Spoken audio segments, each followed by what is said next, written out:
November 3rd, 1944. Morning, the transport trucks rolled through the gates of Camp Concordia just after dawn, diesel engines coughing against the cold Kansas wind.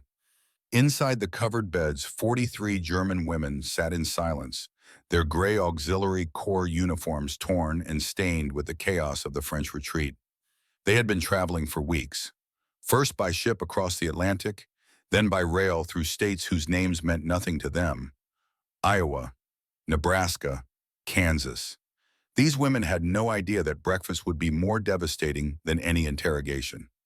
Greta Fisher clutched a small canvas bag that contained everything she still owned in the world: a change of underclothes, a photograph of her family in Dresden, a contraband notebook she had somehow kept hidden through 3 processing centers. The notebook was forbidden, but she had learned that rules meant less than cleverness in staying alive. The truck lurched to a stop. The canvas flap at the rear pulled back, revealing a gravel courtyard and an enormous sky that seemed to stretch forever. In Germany, the sky was always interrupted by buildings, by trees, by the smoke of war. Here, nothing blocked the view, just endless prairie and that wind cutting through her thin uniform like a blade. One by one, the women climbed down. Their movements were slow, careful. Months of inadequate rations had left them gaunt, hollow-eyed. Greta's ribs showed through her uniform. Her hands trembled constantly, not from fear, but from a body that had forgotten what adequate nutrition felt like. Beside her, 19-year-old Liesel Weber swayed slightly on her feet. The youngest of the group, Liesel had been a radio operator, captured just 3 months after deployment. Her face had the gray pallor of someone who had been hungry too long. She kept her eyes downcast, afraid that meeting the Americans' gaze would reveal just how terrified she truly was. What troubled Greta most was not hostility. It was the absence of it. The American guards handled them carefully. Not roughly, not with the cruelty she had been warned about in the propaganda films. They simply directed the women toward a processing building with gestures and simple commands, their faces professionally neutral. Greta had expected violence. She had been told Americans were brutal, that prisoners of war faced torture and deprivation. Instead, these soldiers looked tired, bored even, as if processing German prisoners was just another duty in a long day of duties. This was more unsettling than outright hatred would have been. From an office window on the 2nd floor, Captain Ruth Brennan watched the new arrivals descend from the trucks. 43 women. She counted them automatically, a habit from 2 years of running this facility. At 38, Brennan was one of the few female camp commanders in the entire POW system. She had requested this assignment specifically believing that female prisoners required a different approach than the male camps she had visited during her training. What she saw troubled her immediately. These women were not just tired, they were malnourished in a way that spoke of months, perhaps years of inadequate food. Their uniforms hung on frames that had once been fuller. Their faces carried the hollowness of people who had learned to ignore constant hunger. Brennan was Boston Irish Catholic, raised by a mother who believed that feeding people was a moral obligation second only to prayer. Looking at these starving women, she felt something shift in her understanding of what this war had done. The enemy was supposed to be strong, well-fed, formidable. These women looked like they had been losing for a very long time. Processing took 3 hours. The women surrendered what few possessions they carried. They received prisoner identification numbers stamped on metal tags. They were assigned to barracks in groups of 8, given thin mattresses and wool blankets that smelled of disinfectant in storage. Throughout the procedure, they maintained military bearing despite their weakness. Backs straight, eyes forward, responding to commands with automatic precision. But Greta noticed small things. The way the American guards spoke to each other casually without the rigid hierarchy she knew from German service. The way they handled the women's belongings, carefully placing them in labeled boxes rather than simply confiscating everything. The way one young private apologized when he accidentally stepped on Liesel's foot during the line for identification photographs. Small mercies, tiny courtesies. None of it matched what she had been taught about American cruelty. In the processing room, Greta passed a supply closet with the door partially open. Inside, she glimpsed a 50-pound sack of flour. White flour. Pure wheat flour.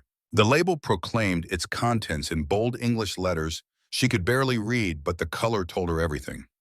In Germany, flour had been stretched with potato starch, ground acorns, sawdust near the end. Pure wheat flour like this had not existed in her world since before the war began. She wanted to touch it, to confirm it was real. But the line kept moving and the moment passed. Lieutenant Dorothy Hayes served as translator, though most of the women spoke enough broken English to understand basic commands. Hayes was 29, educated at prestigious universities, and had spent a semester studying in Berlin back in 1938. She had witnessed the transformation of Germany under Nazi rule firsthand, had seen the propaganda machine in its early days.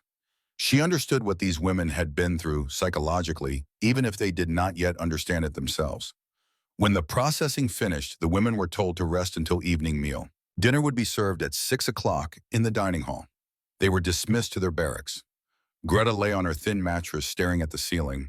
Around her, the other women in her assigned group spoke in whispers.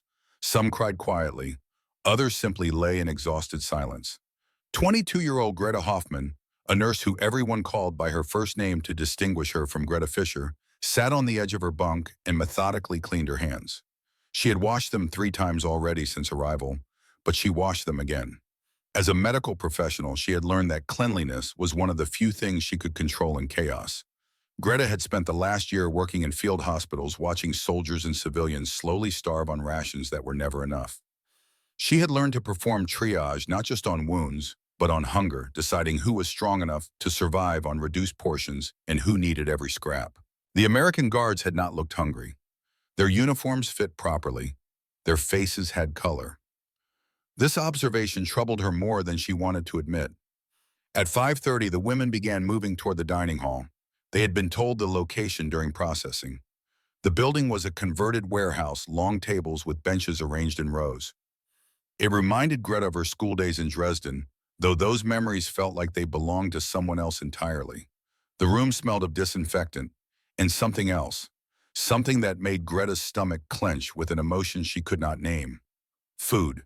American guards directed them to their seats with gestures. Most of the women spoke little English, relying on Hayes and a few others who had studied the language to translate instructions. They sat in rigid silence, hands folded in their laps, waiting to see what provisions their captors would provide. The bread felt like a lie in Greta's hands. When the food arrived, carried by American soldiers in kitchen whites, Greta felt her breath catch. The portions were larger than anything she had seen in months. Bread rolls that looked almost white, not the dark, dense sawdust bread they had subsisted on. Some kind of beef stew with visible pieces of meat, carrots, and potatoes that had not been stretched with fillers. And butter.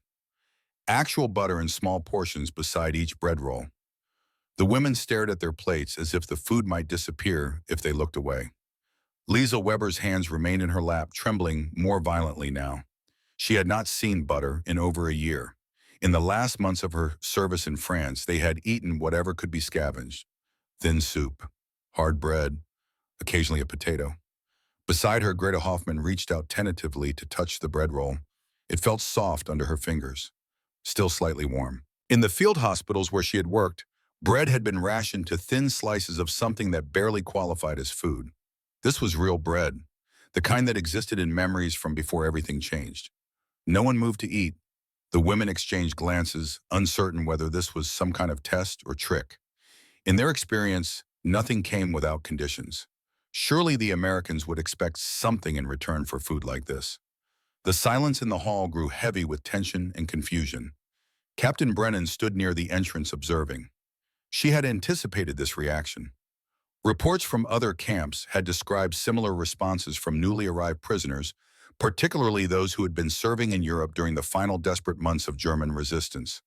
Malnutrition had become so common that adequate food seemed suspicious. She stepped forward and addressed the room. Lieutenant Hayes translated into German, her voice carrying clearly in the silent hall. "This is your evening meal. It will be provided twice daily at 6 in the morning and 6 in the evening. There are no conditions attached to receiving food. You are prisoners, but you are also under the protection of the Geneva Convention, which requires that we provide adequate nutrition." Greta translated quietly for those near her who had not understood. The words made little sense. Adequate nutrition without conditions. It contradicted everything they had experienced over the past 2 years of service.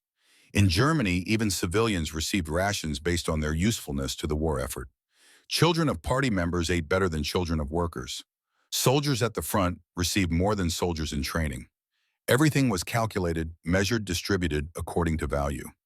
The bread felt impossible in Greta's hands. She broke off a small piece, examining it closely for signs of contamination or adulteration. The texture was light, the color almost pure white. She brought it slowly to her lips, still half convinced this was elaborate American psychological warfare. The taste, when it touched her tongue, nearly broke her composure. Real wheat flour, no sawdust, no ground chestnuts, no potato peel filler, just bread as bread was meant to be. She chewed slowly, afraid to swallow, afraid this moment of plenty would vanish as quickly as it had appeared. Around her, other women were having similar revelations. Their faces reflected disbelief and something close to pain. This abundance spoke a language they had been taught did not exist. Greta Hoffman had tears running down her cheeks as she ate. As a nurse, she had watched soldiers and civilians alike slowly starve on inadequate rations. She had learned to ignore her own hunger to function, to survive on whatever scraps remained after patients were fed. Now confronted with actual food in quantities she had not seen in years, something inside her cracked open. She ate mechanically, unable to stop her body overriding her mind's warnings about eating too much too quickly after prolonged deprivation. Lisa Weber managed 3 bites before her stomach rebelled. Months of near starvation had shrunk her capacity. Her body did not remember how to process real food anymore. She pushed the plate away, tears of frustration joining Greta's tears of overwhelm. She was so hungry, desperately hungry, but her body would not cooperate. The American soldiers serving the meal noticed these reactions. Private Miguel Santos, who worked in the kitchen under Sergeant Morrison, watched with growing discomfort. He had grown up poor in New Mexico, had known hunger himself during the Depression years. But he had never seen people react to basic food as if it were a miracle. These women were not acting. Their shock was genuine, their tears real. He approached Captain Brennan after the meal service ended, speaking quietly so the German prisoners would not hear. "Ma'am, I do not think we should serve such large portions at first. Some of them got sick. My abuela, she always said you have to ease a starving person back to eating slowly."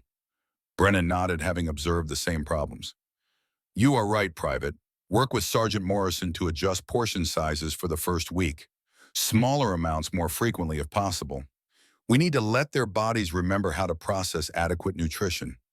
That night in the barracks, the women lay in their bunks, most unable to sleep despite their exhaustion. Their stomachs, unaccustomed to real food, cramped and churned. But more than physical discomfort kept them awake. The bread had raised a question none of them wanted to voice aloud. If the Americans could provide such food to their prisoners, what did that say about the scarcity they had been told was affecting everyone equally? Greta lay awake staring at the dark ceiling. In her mind, she kept seeing that 50-pound sack of white flour, kept tasting that bread, kept trying to reconcile what she had experienced with what she had been taught. The propaganda had been clear. America was struggling. Americans were poor, desperate, barely surviving under the weight of their failing capitalist system. German sacrifice was necessary because everyone was suffering equally. The war demanded it. But if that were true, how could the enemy afford to feed prisoners this way? The question would not leave her alone. 3 weeks passed. The routines of prison life became familiar. Morning roll call at 6, breakfast of oatmeal or eggs with bread, work assignments in the laundry or administrative offices, lunch of soup and sandwiches, afternoon recreation period in the courtyard, dinner at 6, lights out at 9. The women moved through these rhythms with growing strength as their bodies slowly adjusted to regular meals. The hollows in their cheeks began to fill. The trembling in their hands gradually subsided. Color returned to faces that had been gray with malnutrition. But they remained emotionally distant, speaking little to their captors beyond necessary communication. They formed tight clusters during recreation periods, conversing only in German, maintaining the psychological barrier between themselves and their American guards.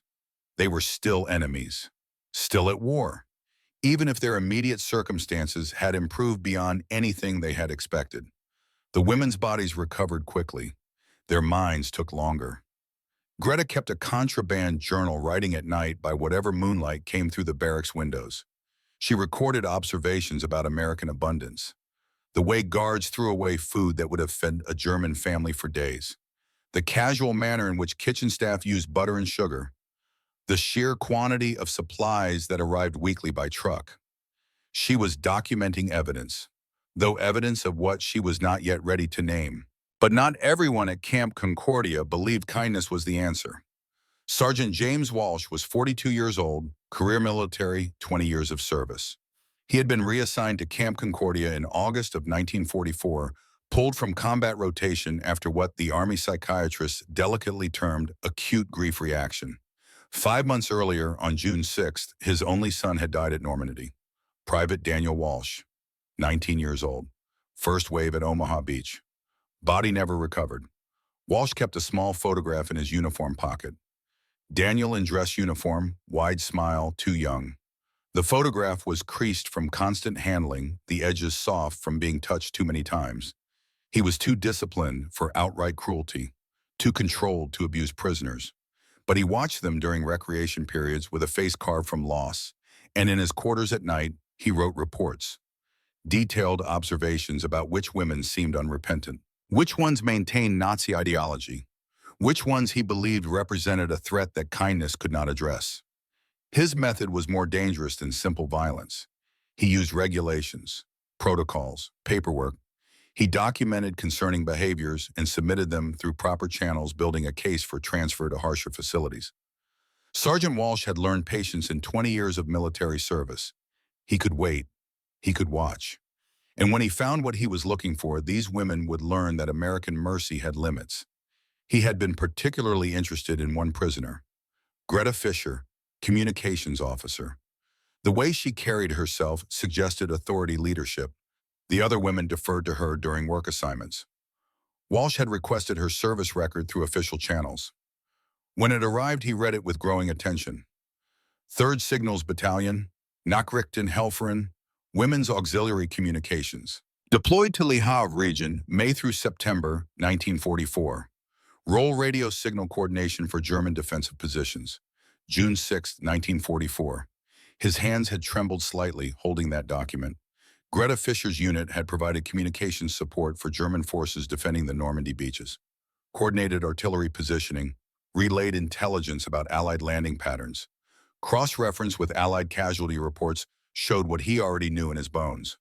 Omaha Beach, 2,400 American casualties, including Private Daniel Walsh, 116th Infantry Regiment, 29th Division, killed at 0645 hours. Greta Fisher's signals work had helped coordinate the defenses. Those defenses had killed his son. She might not have pulled the trigger personally, but she had helped aim the guns. Walsh placed the documents in a manila folder and locked them in his desk. He would wait for the right moment, build his case carefully, and when the time came, Greta Fisher would understand exactly what she had done. November 20th, 1944, 3 days before Thanksgiving. Lieutenant Hayes made an announcement during morning roll call. November 23rd was an American holiday called Thanksgiving, a day of gratitude and feasting in American tradition. A special meal would be prepared. The German women expected perhaps slightly larger portions, maybe an extra roll. They had no idea what was actually being planned. In the kitchen, Sergeant Henry Morrison was already at work. 36 years old, Georgia native baker before the war. He had volunteered for kitchen duty specifically because he believed feeding people was the most honest work a person could do. Morrison had every reason to hate these women. His younger brother had died at Normandy. His cousin had lost an arm in the Ardennes. But his mama had raised him on the principle that hunger does not care about politics, that feeding people is love made tangible. He had been preparing for Thanksgiving for 2 weeks, requisitioned extra supplies through proper channels, hoarded his personal stash of coconuts specifically for this occasion. The 3-layer coconut cake taking shape in his mind was not just dessert. It was a statement about what America could afford to give, even to enemies. Private Santos worked alongside him, preparing chilies and traditional New Mexican dishes to supplement the standard Thanksgiving fare. His grandmother had taught him that hope grows in gardens, that food is how families show love when words are insufficient. Together, they built a feast that would speak louder than any propaganda. Sergeant Walsh watched the preparations with disapproval. He did not interfere, did not file official complaints, but his reports grew more detailed, more pointed. He was documenting what he saw as inappropriate fraternization. Excessive expenditure of resources on enemy personnel. Building his case. Waiting. November 22nd, the night before Thanksgiving. Greta could not sleep. She walked to the barracks window and looked out at the Kansas stars. So many stars. In Germany, the night sky had been interrupted by searchlights by the glow of distant fires. Here the darkness was clean, untouched by war. She thought about Dresden, about family dinners before the war, about abundance when it was normal, when no one questioned having enough. Those memories felt like they belonged to a different person, a different world. Greta Fischer had stopped believing in miracles 3 years ago. Tomorrow would test that conviction, a soft voice behind her. Liesel Weber, unable to sleep as well. Do you think they were lying? About everything, Greta did not turn from the window. The question hung in the darkness between them. We will know tomorrow. Neither woman knew that tomorrow's meal would do more than feed their bodies. It would shatter every certainty they had built their lives upon. And for Greta Fischer, it would begin a reckoning she would spend the next 20 years trying to understand. November 23rd, 1944. Thanksgiving Day. The dining hall had been transformed overnight. Paper turkeys and autumn leaves decorated the walls created by local school children and donated to the camp. The tables were covered with cheap cotton cloths in orange and brown. American flags hung alongside simple welcome signs, lettered in both English and German. What arrived in the dining hall was not just food. It was the complete destruction of everything they had been taught to believe. The women entered at 6 o'clock expecting their usual dinner. Instead, they stopped in collective confusion. The entire kitchen staff was working in coordinated effort, carrying dishes that seemed to belong to a different reality. Roasted turkeys, golden and glistening. Multiple birds, more meat than Greta had seen in a single place in 3 years. Mashed potatoes in quantities that seemed obscene. Gravy, stuffing, green beans, cranberry sauce, rolls with real butter. The women simply stared. 43 German prisoners standing in silence, trying to reconcile what they were seeing with everything they knew about wartime scarcity. And then, after they had eaten more than seemed possible, the desserts arrived. Sergeant Morrison carried out the first pie himself.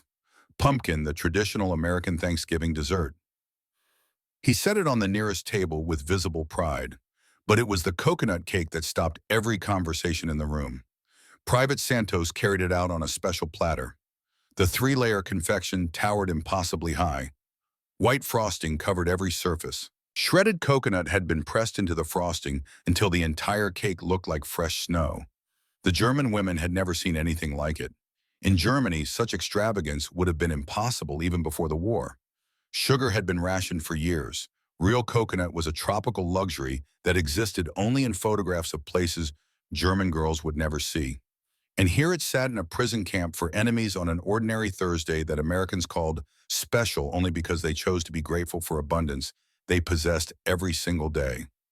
Greta found herself standing without conscious decision. Other women rose with her, drawn toward the dessert table as if magnetized. They did not reach for it, did not ask for portions. They simply stood and looked, trying to understand what this meant. Morrison watched the German women staring at his coconut cake with an expression he could not quite read. Pride mixed with something else, something that made him uncomfortable. He had baked this cake the same way his mama had taught him back in Savannah, using real butter and fresh eggs, coconut imported from the Philippines, sugar without a second thought about rationing. For him, this was just Thanksgiving dessert. For them, it appeared to be something else entirely. He picked up a knife and began cutting generous slices, placing each piece carefully on small plates. Santos helped distribute them, moving down the tables where the women had returned to their seats in silence. When Greta received her slice, she looked down at it with wonder mixed with grief. Something so simple, meaning so much. The first bite was a revelation that went beyond taste. Sugar, real sugar, not saccharine substitutes, not honey stretched to last months, not the chemical sweetness of artificial compounds. Real cane sugar that dissolved on her tongue like a memory of everything that had been lost. Butter that melted rich and pure. The exotic sweetness of coconut. Something she had only read about in books, in stories about tropical islands, impossibly far from Dresden winters. The cake was moist and light, each layer separated by frosting that tasted like vanilla clouds. The texture perfect. The sweetness exactly right. She chewed slowly and then something inside her broke completely. Tears ran down her face before she could stop them. Not delicate tears that could be hidden. Deep wrenching falls that shook her entire body. She tried to control it, tried to maintain the composure that 3 years of military service had drilled into her, but the coconut cake had destroyed her defenses more completely than any interrogation could have managed. Around her, other women were having similar reactions. Greta Hoffman covered her face with her hands, shoulders heaving. Liesel Weber cried silently, tears dripping onto her plate, mixing with the white frosting. Hilda Schneider, normally so composed, made small gasping sounds as she ate and wept simultaneously. 43 women, all crying, all eating, so breaking. The American personnel watched with growing alarm. This was not the reaction Morrison had expected. He had thought the women would be pleased, grateful perhaps. He had not anticipated collective breakdown. Captain Brennan moved quickly through the room, trying to assess whether medical intervention was needed, whether someone was choking, whether this was some kind of crisis. Lieutenant Hayes understood. She had studied German before the war, had spent time in Berlin back in '38. She knew what rationing had meant in Germany, how it had intensified year after year until even the most basic foods became precious luxuries. Captain, they are not in distress.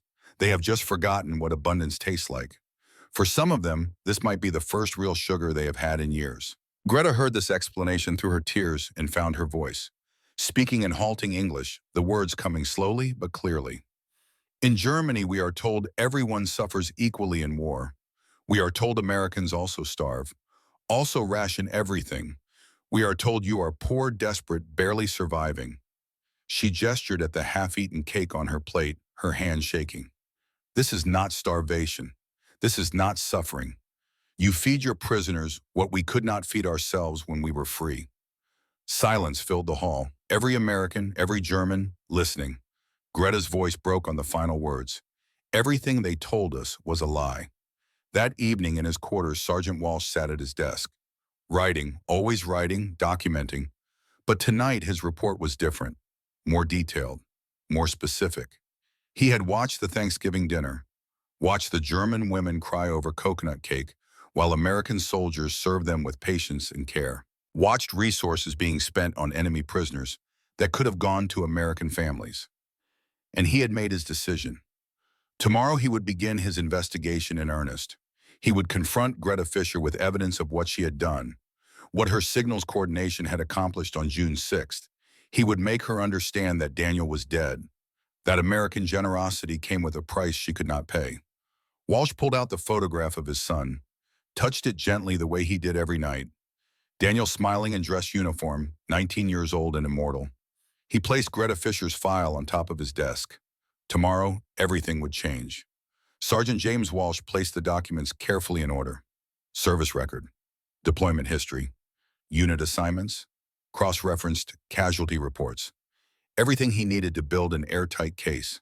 When he had his answers, American mercy would have to reckon with American grief. In the barracks, Greta lay awake long after lights out. Her stomach was full for the first time in months, but her mind was churning with questions that would not let her rest.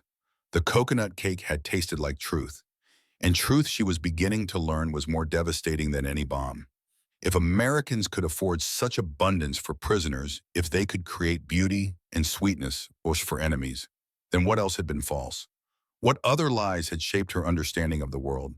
She did not know that tomorrow she would make a decision that would change everything, that she would ask to work in the American kitchen, not because she was hungry anymore, but because she needed to understand the source of abundance that had broken her.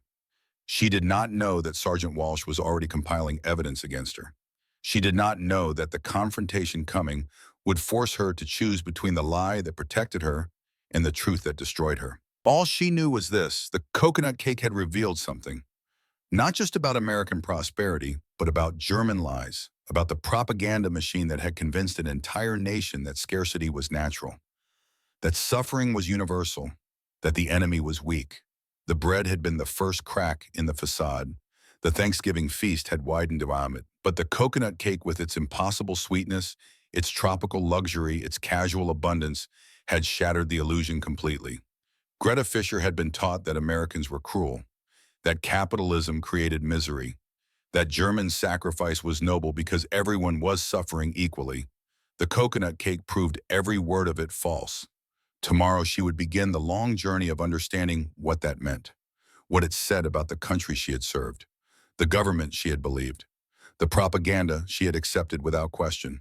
Tomorrow the real reckoning would begin. But tonight she lay in the darkness of a Kansas barracks, her stomach full and her certainties destroyed, and she wept for everything she had believed that turned out to be nothing but carefully constructed lies. The taste of truth was sugar and butter and coconut, and it was unbearable. By morning, Greta had made her decision. She rose before dawn and waited outside Lieutenant Hayes' office, her mind still returning to that coconut cake and what it revealed about everything she had been taught. When Hayes arrived and asked what she needed, Greta requested kitchen duty. She needed to understand where that abundance came from, whether it was real or elaborate deception. Hayes informed her that 3 other women had made the same request that morning. Permission would be forwarded to Captain Brennan. Captain Brennan approved without hesitation. She understood these women needed to see the source of Thanksgiving's abundance with their own eyes. The next morning, when Greta entered the American military kitchen for the first time, she stopped completely overwhelmed.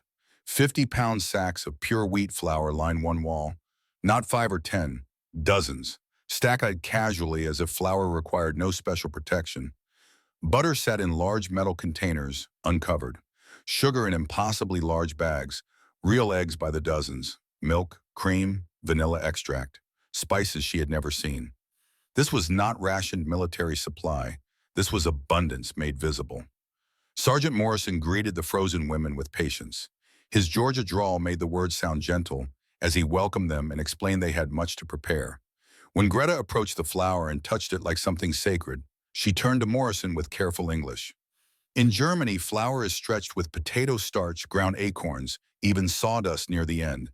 Pure wheat flour like this we have not seen since before war began. How can you afford to feed prisoners this way when you also feed soldiers, citizens? Morrison explained something he had always taken for granted. America produced more food than it could consume. Always had. Even during the Depression years, his family's bakery never lacked flour and sugar. They might have lacked customers with money, but never supplies. He explained that civilians ate better than military personnel. No rationing like in Europe. They could buy whatever they wanted, assuming they had money. The concept seemed incomprehensible. That afternoon, Morrison taught them to make simple butter biscuits. Flour, buttermilk, baking powder, salt. Ingredients measured without thinking. Quantities that made the German women exchange glances of disbelief.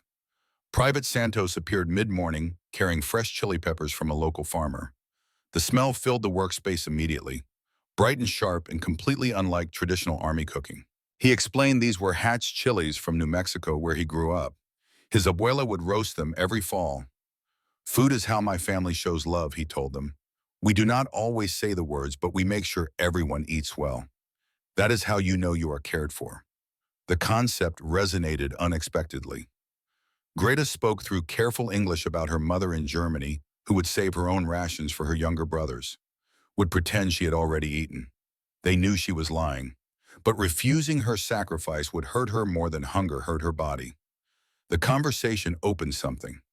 Each woman began sharing memories of food from before the war, from childhood, from times when meals were about nourishment and family rather than survival. Morrison listened and recognized something profound. These women were not so different from his own family, from Santos's family, from any family that understood food as love made tangible. The war had turned them into enemies. But hunger and the memory of abundance transcended those boundaries. In that kitchen, every recipe became a lesson in what life tastes like. While the German women learned to make biscuits and prepare vegetables, Sergeant Walsh sat in his office with documents spread across his desk. He had been working on this for days, contacted Allied intelligence, requested German military communication logs from France summer 1944, cross-referenced with Allied casualty reports. The papers told a story, cold, factual, undeniable. Greta Fischer, 3rd Signals Battalion, deployed Le Havre region May through September 1944. Role radio signal coordination for German defensive positions, June 6, 1944. Her unit provided communication support for German forces defending Normandy beaches, coordinated artillery positioning, relayed intelligence about Allied landing patterns. Cross-reference Omaha Beach, 2,400 American casualties, including Private Daniel Walsh killed 6:45 hours first wave. Walsh stared at the documents until words blurred. Greta Fisher's signals work had helped coordinate the defenses. Those defenses had killed his son. She might not have pulled the trigger personally, but she had helped aim the guns. He thought about her in that kitchen right now, learning American recipes, eating American food, crying over American coconut cake. While Daniel was at the bottom of the English Channel, body never recovered. The rage that rose in Walsh's chest was cold, controlled. 20 years of military discipline kept it contained. But it was there, growing, demanding acknowledgement. Tomorrow he would confront her, not with violence. He was too professional.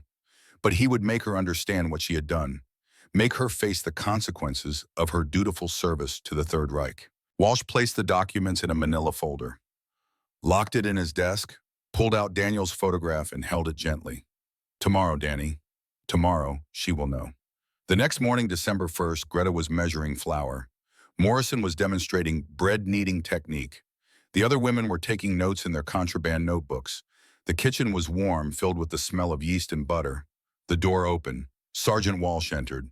The temperature seemed to drop. Walsh's presence carried weight, authority, and something dangerous that set every instinct on alert. Greta Fisher.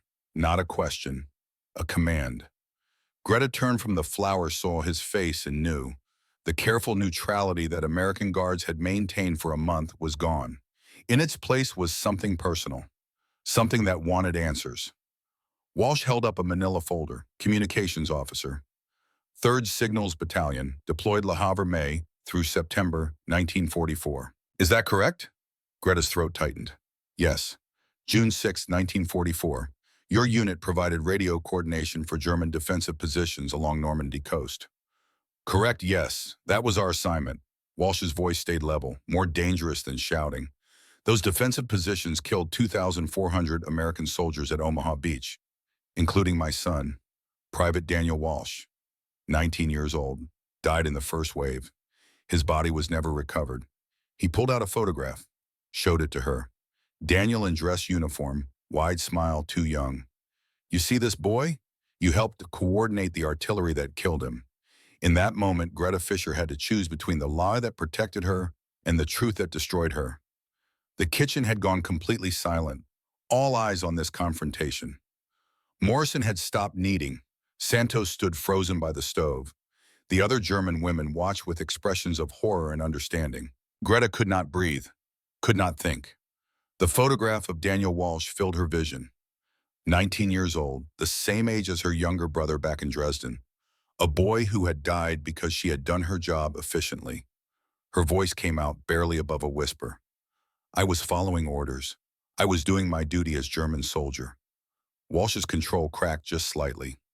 Duty. You sit here eating American butter and sugar, learning American recipes, crying over American coconut cake, while my son, who is also doing his duty, is at the bottom of the English Channel. He stepped closer, not threatening, but intense, demanding acknowledgement. You do not deserve this kindness. You do not deserve mercy. You deserve... He stopped, could not finish, could not say what he truly believed she deserved because he was still, despite everything, an American soldier bound by the Geneva Convention and the values he had sworn to uphold. Captain Brennan's voice cut through the tension. She had entered, silently witnessed the entire exchange. Sergeant Walsh, step outside, now. Walsh hesitated, looked at Brennan, saw in her face that this was not a request. He left. The door closing behind him felt like a gunshot. Brennan turned to the German women. Continue your work. Then to Greta specifically. You stay. The other women resumed their tasks shakily, the pretense of normalcy while everything had just shattered. When they were alone, Brennan studied Greta with eyes that missed nothing. Did you know what your signals work was being used for? Here was the moment, the choice. Greta could lie, could say she did not know, was just following orders, was not responsible, could deflect blame, could protect herself with the excuse that millions of Germans would use in the years to come. But she remembered the coconut cake, remembered what lies tasted like. She chose truth. Yes, I knew. The tears started before she could control them. I knew those positions would shoot at American soldiers. I knew men would die. I told myself it was war. I told myself I was protecting my country. I told myself the Americans were enemies who would do worse to us. Her voice broke, but I knew. When I relayed those coordinates, I knew what they would be used for. I never thought about faces, never thought about 19-year-old boys, never thought about mothers who would never see their sons again. I just followed orders and did not ask questions because asking questions was dangerous. She was crying fully now, years of suppressed guilt pouring out. I am guilty, not of war crime perhaps, but of choosing not to see, of making it easier to do terrible things by not thinking about what they meant. She looked at Brennan directly. Sergeant Walsh is right. I do not deserve this kindness. I do not deserve butter and sugar when his son is dead. I deserve... She could not finish either. Silence filled the kitchen. Morrison and Santos had stopped pretending to work. They stood listening. Witnesses to confession and judgment. Brennan's voice when she spoke was measured. Careful, no, you are wrong about one thing. You deserve to be treated as a human being, not because you have earned it, but because that is what separates us from what your country became. She paused, letting the words sink in. Mercy is not payment for good behavior. Grace is not something you deserve. That is what makes it grace. The words hung in the air like smoke. Greta stood in that American kitchen, surrounded by abundance she had not earned, and understood for the first time what grace actually meant. Not forgiveness, not absolution, but the choice to see humanity even in those who had committed terrible acts. That night, Greta lay awake in her bunk, mind churning. The temptation was overwhelming. To request transfer, to refuse American kindness, to punish herself since Walsh was prevented from doing it officially. She almost decided to do exactly that. Almost convinced herself that self-flagellation was the only appropriate response to guilt. But then she remembered Morrison's words about his mama, that feeding people is love. Remembered Santos talking about hope growing in gardens. Remembered Brennan saying that grace is not about deserving. And she understood. Refusing grace would not honor Private Daniel Walsh, would not bring him back, would not undo what her unit had done on June 6th. The only way to honor his sacrifice was to become someone worthy of the mercy she had been given. But how? How did someone transform from dutiful Nazi Auxiliary Corps member into a person deserving of grace? She had no answer, only the knowledge that she must try. 1 week later, Lieutenant Hayes brought newspapers to the recreation room. American papers with articles about occupied Germany, about what Allied forces were discovering as they advanced through German territory.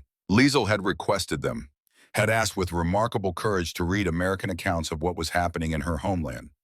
Hayes had hesitated, knowing the information might be disturbing, but she recognized the bravery it took to seek truth.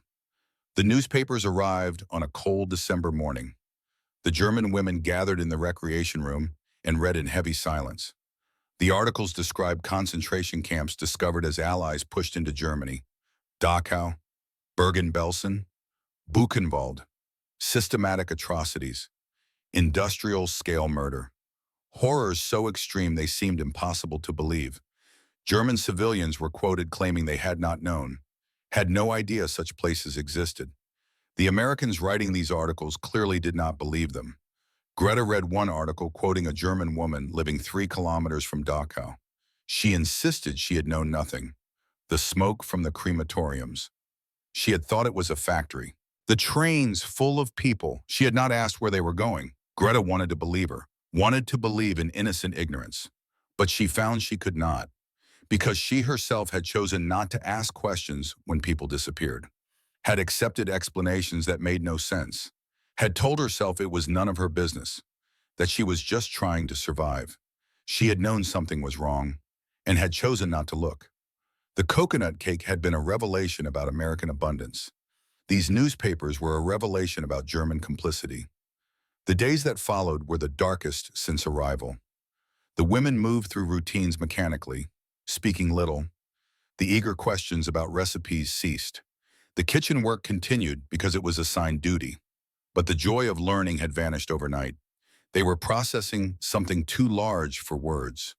The knowledge that their country had committed atrocities they could barely comprehend, and that they, in small ways and large, had been complicit through inaction. Captain Brennan called an emergency meeting with her staff. We need to address what is happening. These women have accessed information about what their country did. They are not handling it well. I am concerned about mental health, about possible self-harm. She looked at Hayes. What do you recommend? We need to let them process it, give them space, but also make it clear we are available if they want to talk. Trying to force them to feel better would be counterproductive. They need to work through this grief and shame in their own time. Hayes paused. What they are experiencing is what every German will eventually have to face. The question is whether they emerge from it with hope or despair. 3 days later, Father Sebastian Grant arrived at Camp Concordia, German-American family still in Bavaria, fluent in German. He had been summoned by Captain Brennan specifically to help these women navigate the psychological and spiritual crisis they were experiencing. He met with all 43 women in the recreation room, did not offer easy comfort or quick absolution. Instead, he spoke about collective guilt and individual responsibility, about the difference between shame and repentance. His words were heavy with his own grief for the land of his ancestors. You cannot change what your country did. You cannot undo the suffering that was inflicted in Germany's name. But you can choose what you do with this knowledge. You can let it destroy you, or you can let it transform you into people who will never again look away from injustice, never again accept explanations that excuse cruelty. Greta spoke up, her voice raw. But Father, we are guilty. Maybe we did not know the full extent, but we knew something was wrong. We chose not to ask questions. We chose to believe convenient lies. How do we live with that? How do we deserve to eat American coconut cake when we stood by while others starved? The priest nodded slowly. You do not deserve it. None of us deserve grace when we receive it. But that is what makes it grace rather than payment. He looked around the room at 43 faces carved with shame and grief. The Americans who feed you well, who treat you with dignity, they are not saying you are innocent. They are saying that even the guilty deserve to be treated as human beings. Your responsibility now is to become worthy of that grace through how you live the rest of your lives. His words did not erase the grief, but they offered a framework for processing it.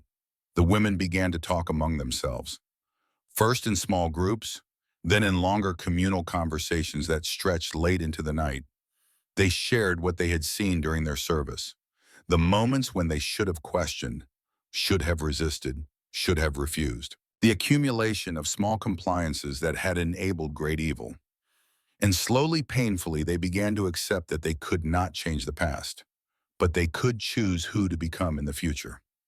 In his quarters, Sergeant Walsh sat alone. He had not spoken to Greta since the confrontation, had avoided the kitchen entirely, but he could not stop thinking about her tears, her confession, her acknowledgement of guilt without excuse or deflection. He thought about his son, about Daniel's beliefs, about what the boy had died defending. Daniel had believed in the Constitution, in American values, in treating enemies according to law even when it was difficult. Walsh realized with uncomfortable clarity that he was dishonoring his son's memory.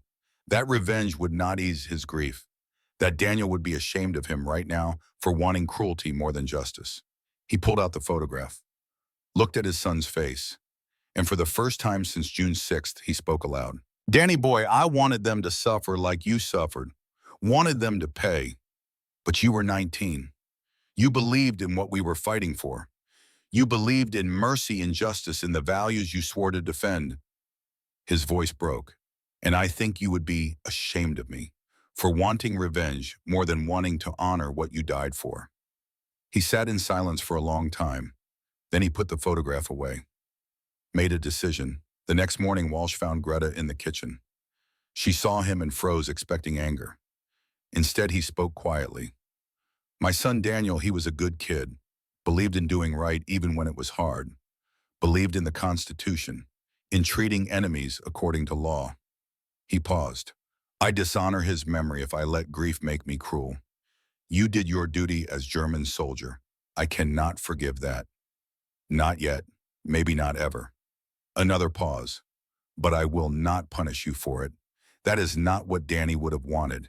He would have wanted me to live up to what he died for. He left without waiting for response. Greta stood in the kitchen shaking. Morrison appeared beside her. That took courage, from both of you. February arrived. News from Europe accelerated. Germany was collapsing. The Red Army advancing from the east. Allied forces pushing from the west. The Third Reich disintegrating under combined assault. The women at Camp Concordia knew repatriation was coming. They would return to a homeland that no longer resembled the country they had left. But something had changed in them. The coconut cake had revealed American abundance. The newspapers had revealed German crimes. The confrontation with Walsh had forced them to acknowledge complicity. And through it all, the kitchen had become their classroom. Every recipe, a lesson in transformation. Every meal prepared with American abundance, a reminder that change was possible. Greta wrote in her contraband notebook late at night, recording not just recipes but reflections. Documentation of a journey from Nazi believer to someone who could no longer accept the worldview she had been taught. Not just recipes, recipes for becoming someone new. She did not yet know what the future held, did not know how she would return to destroy Germany with this knowledge, did not know if she would survive the chaos waiting there. All she had were Morrison's recipes, Santos's seeds, Walsh's mercy, Brennan's grace. It would have to be enough. 3 months had passed since the coconut cake changed everything. In early February, Greta stood outside Captain Brennan's office again, but this time she was not alone. Greta Hoffman, Hilda Schneider, and Annie Richter stood with her. 4 women transformed by American kitchens and American abundance and American mercy they did not deserve. They had come with a proposal. When Brennan looked up from her paperwork, surprised to see them, Greta spoke for the group. Her English had improved dramatically. They wished to learn American recipes, she explained, not just to make here, but to remember, to take with them when they returned to Germany. They wanted to remember that abundance was possible, that food could be more than survival. They wanted to teach others what they had learned about plenty. Brennan had expected questions about repatriation timing, about male privileges, about family contact, not recipe requests. Greta's intensity grew as she explained. In Germany, they were taught to be efficient, to waste nothing, to measure everything precisely. Here, Americans were generous, added extra butter because it tasted better, made cake for no special reason. This was not just cooking. This was different philosophy about food, about life. Brennan found herself moved by the observation. Permission granted, she said. Work with Sergeant Morrison to document whatever recipes you want. The recipe exchange project began that afternoon. Morrison brought his mama's handwritten recipe book from home, pages yellowed and stained with decades of use. The German women gathered around it as if it were a rare manuscript, their fingers hovering over cursive script they could not read but could somehow understand through smudges of flour and splashes of vanilla that marked each page. Greta appointed herself chief translator and scribe. She created a system. Morrison would demonstrate a recipe while explaining each step. She would write it down in both English and German. The other women contributed observations, asking questions about ingredient substitutions, about why Americans use certain techniques. What began as simple recipe documentation evolved into something deeper. A dialogue about culture and values expressed through measurements and methods. Why do Americans add so much sugar to everything, Liesel asked one afternoon as Morrison demonstrated his mama's sweet potato casserole, a dish that seemed to the German women more like dessert than a side dish. Morrison considered the question seriously, recognized it was not just about cooking, but about understanding a fundamental difference in worldview. I think it is because we can. We have enough sugar that we do not have to save it only for special occasions. My mama used to say that life is hard enough and without making food boring when you do not have to. If you can afford to make something taste a little better, a little sweeter, why would you not? He paused, watching their faces. I know that sounds wasteful to you, but in America we have been blessed with abundance. Seems wrong not to enjoy it. Hilda spoke through careful English. In Germany, we are taught that denial builds character, that suffering makes us stronger. We are told that easy living makes people weak, that hardship is good for the soul. Americans seem to believe the opposite, that comfort and plenty are good things to pursue. The observation struck Morrison as profound. He had never thought about American abundance as a philosophical position. But Hilda was right. Americans did believe that prosperity was good, that making life easier and more pleasant was a worthy goal. I guess we figure that God gave us this land and its plenty for a reason. Not enjoying it would be like refusing a gift, but we are also supposed to share it. Help others who do not have as much. That is why even in prison camps, we feed people well. Seems like the right thing to do. The kitchen became an unofficial classroom where more than recipes were exchanged. As the weeks progressed and the women's English improved through daily conversation, discussions ranged far beyond cooking techniques. They asked questions about American life that revealed how thoroughly propaganda had shaped their understanding. Private Santos found himself explaining that no Americans did not live in poverty and desperation. That yes, regular citizens could buy meat whenever they wanted. That the photographs of Depression-era breadlines were from over a decade ago, not current conditions. But we were told that American capitalism creates terrible inequality. That most Americans are exploited by wealthy few. That workers in America barely survive while factory owners grow rich on their labor. Santos laughed, though not mockingly. There is some truth in that, honestly. We do have inequality, no question. But even poor Americans, most of them eat regularly. My family was poor during the Depression. We struggled, but we never starved. We always had beans and rice tortillas, chilies from the garden. Being poor in America is not the same as being poor in Europe. The scale is different. These conversations forced the German women to reconstruct their entire understanding of the world. Every assumption they had made about American weakness and desperation had been proven false by the simple evidence of daily prison camp meals. If the propaganda about American scarcity was a lie, what else had been false? Morrison's approach to teaching began to change as February turned to March. News from Europe grew more urgent. The Reich was collapsing. Repatriation was approaching. The women would return to devastated Germany, where coconut and vanilla and white sugar would not exist. He shifted from teaching abundant recipes to teaching survival techniques. Potato soup that could be stretched to feed many. Bread made with minimal flour. Ways to make food satisfying even when ingredients were scarce. When you get back home, he told them, things are going to be hard for a long time. But you will remember that abundance is possible. You will know that scarcity is not natural or inevitable. Maybe that knowledge will help you rebuild towards something better. His Georgia drawl was thick with emotion. You ladies have changed how I think about enemies. You have shown me that people caught up in bad systems can still be good people trying to do right.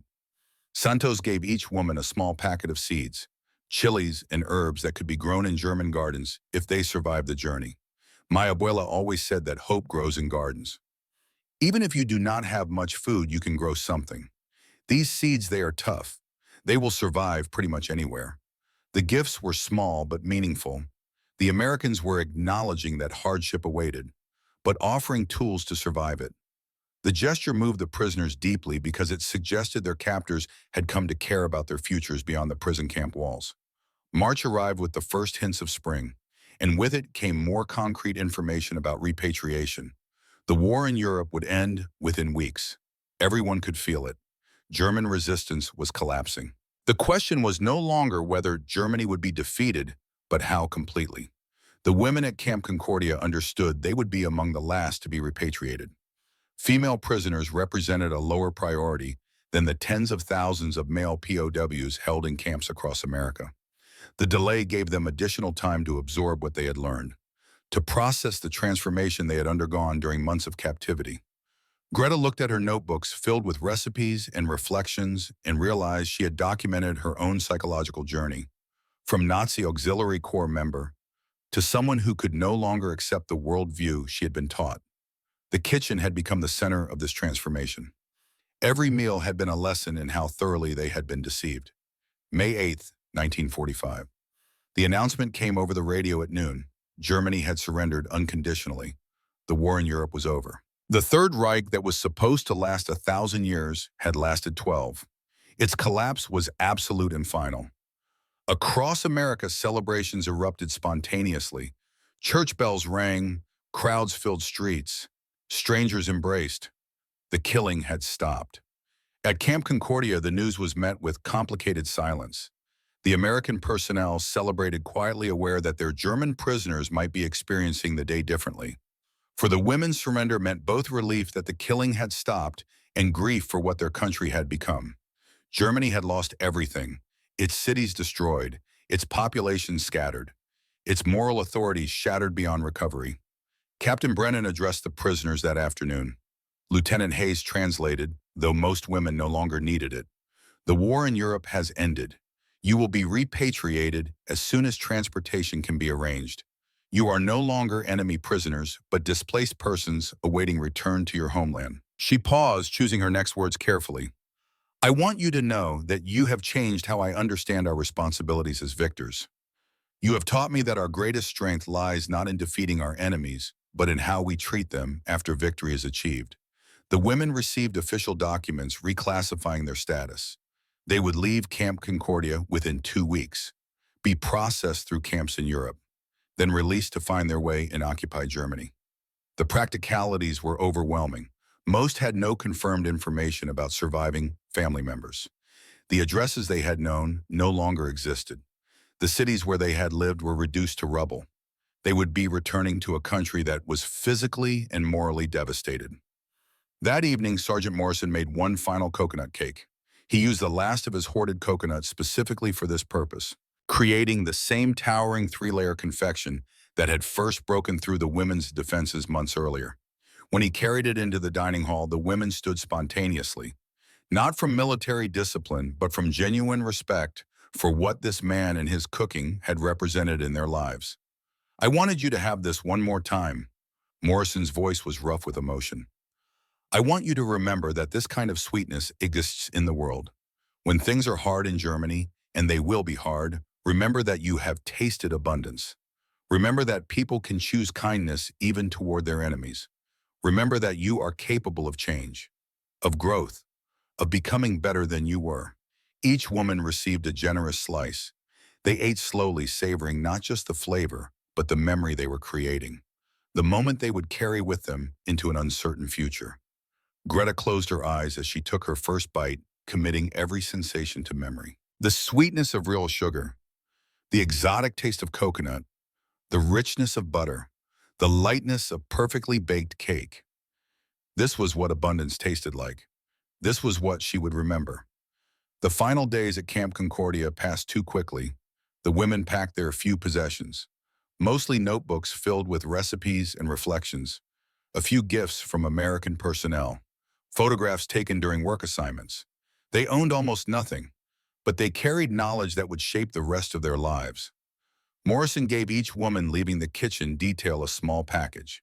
Inside were basic baking tools, a whisk, measuring spoons, items that might survive the journey to Germany and prove useful in whatever future awaited them.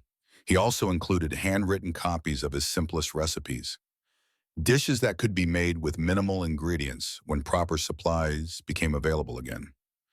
You taught me as much as I taught you, he told them during their final shift together. You reminded me why I became a cook in the first place. Feeding people is the most fundamental act of caring. You ladies came here as enemies, and you are leaving as friends. That is something I will remember the rest of my life. Santos organized a final meal that combined German and American traditions. The women helped prepare sauerbraten using American beef, potato pancakes fried in abundant butter, apple strudel made with real cinnamon and sugar. The American personnel contributed fried chicken cornbread, sweet tea.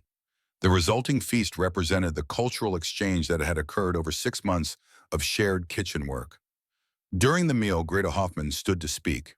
Her English had improved dramatically. She no longer needed translation. When we came here, we were hungry in our bodies, but we were also hungry in our souls, though we did not know it. We had been fed lies so long that we forgot what truth tasted like. You fed us both food and truth, and both were difficult to swallow at first. She paused, emotion making her voice unsteady. We cannot undo what Germany did. We cannot bring back the people who were murdered, cannot rebuild the cities that were destroyed. But we can remember what we learned here. We can teach others that abundance is possible, that former enemies can become friends, that change is always possible for those willing to face uncomfortable truths. The women presented gifts to the American personnel who had most impacted their lives. For Captain Brennan, a carefully embroidered handkerchief with the camp's insignia. For Lieutenant Hayes, a German English dictionary they had created together. For Sergeant Morrison, a recipe book they had compiled. German dishes written in English, alongside his American recipes written in German. For Private Santos, a small carved wooden box one of the women had made in the workshop.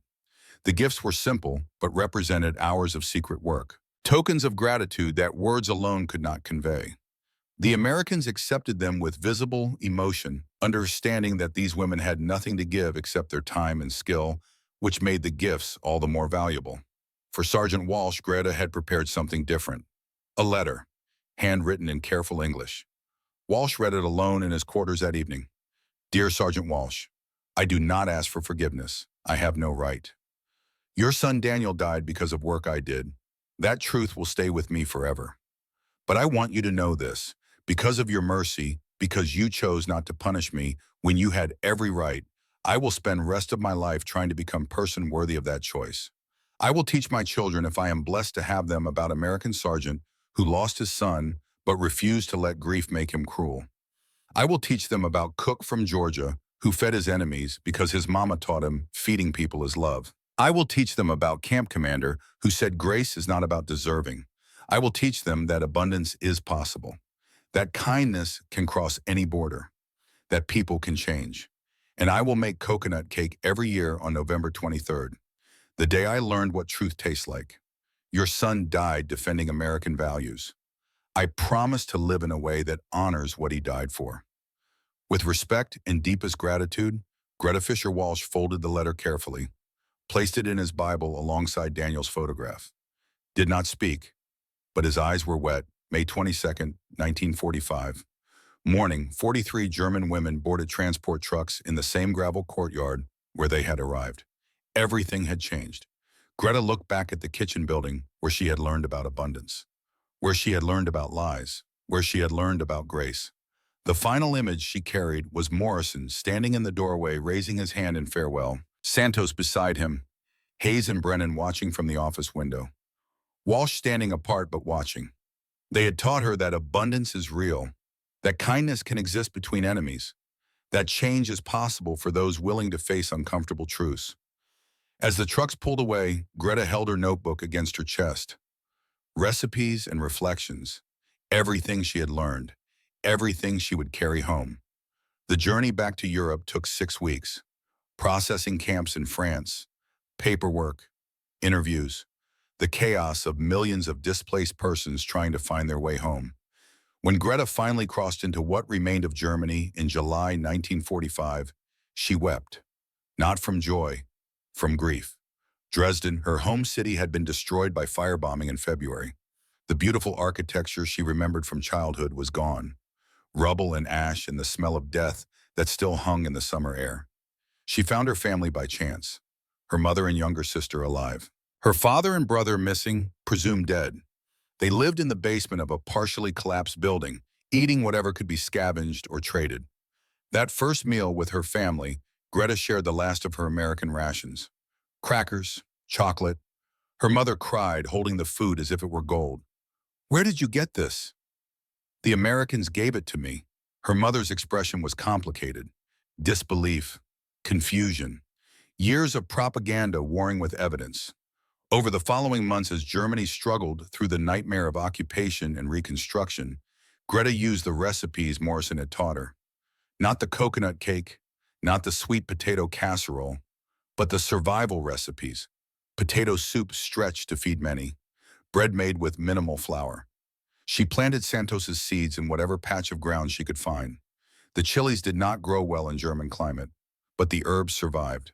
Small victories. She told anyone who would listen about Camp Concordia, about American abundance, about the coconut cake that had revealed how thoroughly they had been lied to. Some believed her. Others thought captivity had affected her mind. But she kept talking, kept teaching, kept making what food she could with what ingredients existed. Years passed. Germany rebuilt slowly, painfully. The economic miracle of the 1950s brought prosperity that would have seemed impossible in 1945. Democracy replaced dictatorship. A new Germany emerged that rejected everything the Third Reich had represented. Greta married in 1951, a man who had also been a prisoner of war captured by the British, who understood what it meant to have your worldview shattered by enemy kindness. They had a daughter in 1952, named her Elise, and every year on November 23rd, Greta made coconut cake. When ingredients were available, when they were not, she made something else and told the story anyway. 20 years after leaving Camp Concordia, May 23, 1965, Hamburg, West Germany. Greta Fischer, now 44 years old, stood in her kitchen teaching her teenage daughter how to make coconut cake. The Germany of 1965 bore little resemblance to the devastated wasteland she had returned to in 1945. The economic miracle had rebuilt cities, restored prosperity, created a democracy that worked. But the internal work of rebuilding German character had been slower, more painful, still ongoing. Elise watched with fascination as her mother measured ingredients with American measuring cups, battered but functional, handle wrapped in tape, but still working after 20 years.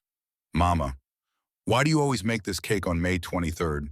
Elise knew the date marked the day before the anniversary of Germany's surrender, but did not understand her mother's particular relationship to it. Greta paused, considering how much to explain. Elise knew her mother had been a prisoner of war, but they had never discussed details deeply. She decided to tell the truth, because this cake taught me what abundance tastes like. It showed me that everything I had been told about America, about what was necessary, was a lie. It was the first step toward understanding what Germany had become and what I had been part of. She began telling the story about Camp Concordia, Kansas, about Sergeant Morrison and his patient kindness, about Private Santos and his chilies and hope, about Captain Brennan who said grace is not about deserving, about Sergeant Walsh who lost his son but chose mercy over revenge. She described the shock of seeing real butter used generously, sugar added without thought, food prepared for pleasure rather than mere survival. We cried when we first tasted this cake, not because it was sad, but because it revealed how thoroughly we had been deceived. Elise listened with growing understanding. Her generation had grown up in the shadow of their parents' shame, knowing what Germany had done but struggling to reconcile that knowledge with the ordinary people their parents seemed to be. Did the Americans forgive you? Greta's answer came slowly, carefully. They did not need to forgive us. They simply treated us as human beings worthy of care despite being enemies. That was more powerful than forgiveness. It showed us what we could become if we chose differently. She spread frosting on the cooled cake layers, movements precise from decades of practice. This cake represents the possibility of transformation. It proves that abundance can exist, that kindness can cross enemy lines, that people can change fundamentally when given truth instead of lies. The finished cake sat on the counter, 3 layers of white perfection covered in shredded coconut. Greta had made it hundreds of times since returning to Germany, had taught the recipe to friends and neighbors, had used it to explain her experience to anyone willing to listen. Each cake was an act of memory and gratitude, a reminder that even in the darkest times, people could choose to see enemies as human beings deserving of dignity. Come, Greta told her daughter, let us eat this together and remember that sweetness is possible, that abundance is real, and that we must never again accept lies that make cruelty seem necessary. Mother and daughter sat at the table, cut slices, shared cake together. Greta watched Elise take her first bite, saw wonder in her daughter's face, the same wonder she had felt 20 years ago, and she thought about Private Daniel Walsh, 19 years old, never got to have a daughter, never got to teach her about kindness and courage. But because Sergeant Walsh chose mercy over revenge, Greta lived, came home, had a child, taught her about grace. In that way, Daniel's sacrifice meant something. His death had defended values that gave life. That evening, Greta wrote in her notebook, the same contraband journal from Camp Concordia, now filled with 20 years of recipes, reflections, life. May 23, 1965. Today, I taught Elise how to make the coconut cake. She asked why I make it every year on this date. I told her the truth about Camp Concordia, about the Americans who fed us when they had every reason to hate us, about Sergeant Morrison who said feeding people is love, about Sergeant Walsh who lost his son but chose mercy anyway. She asked if they forgave us. I told her they did something more important. They showed us what we could become. 20 years ago today, I left Kansas carrying nothing but notebooks and seeds and memories.